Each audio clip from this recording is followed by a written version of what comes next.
So Kodiak RV, the Solis. So we're gonna go through now the fresh water, or your kind of city water, any water that you're gonna fill the tank to pump out of. This is all your water control area. So we'll kind of go through that. So right in this compartment here, so we do have a pressure regulator. So please leave this pressure regulator right where it's at the whole time. So you'll take the garden hose that we have stored in right behind me in the compartment, which I'll show you. So if you need to fill the tank, you'd connect that hose into here. But please leave this on so we don't know what any pressure is.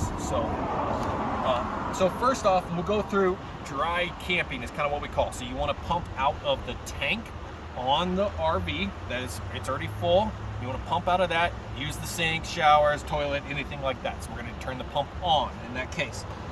So here on this thing, you're essentially going to use dry camping, pumping out of the tank, or you're going to use power tank fill the tank. And that's pretty much the only two that you'll ever use. They have a little diagram here that kind of helps to show you how those valves want to go. So we want to be in dry camping mode. So we want to be able to pump out of the tank. So you want to make sure your valves are all set in that correct order. Now say you're ready to fill, you've camped for a couple days, you need a little bit more water, you're at the RV park, anything like that, you want to fill the tank on the RV.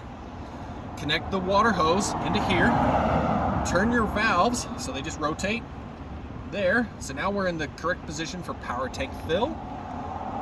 Turn your water on. We recommend running it pretty slow, don't go too fast, and then obviously keep your drip tray here. Fill it. You will know your tank is full in front of the passenger side rear axle. Water will start to dribble down on the ground, and that tells you your tank is full. So once it's full, turn off the water, disconnect your hose here, and then turn your valves back to dry camping. Now you can run off your pump on the RV. And we always recommend just turn your pump on only whenever you need water. Do not let the pump run dry, because that can damage the pump and then be at risk there of that. You do have a water port here, which there is a little blue hose up here, quick connect, that you can put that in there.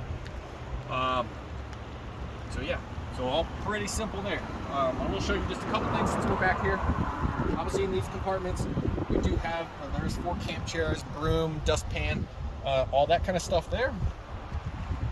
And then this one, in here you can kind of see that there is, that's your water hose there that we talked about. So that's how you'd fill it up. There is also 10 leveling blocks in there.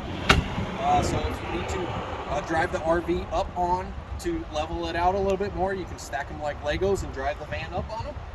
And there's also a jack in there for if you need to change a spare tire. And there's a wheel lug wrench and an air compressor. So all that stuff is in that compartment. That is also where we store the 30 amp power cord, is also in there as well. Yeah, so I think that's it. That's fresh water. If you've got any questions, give us a call. We'll see you out on the road.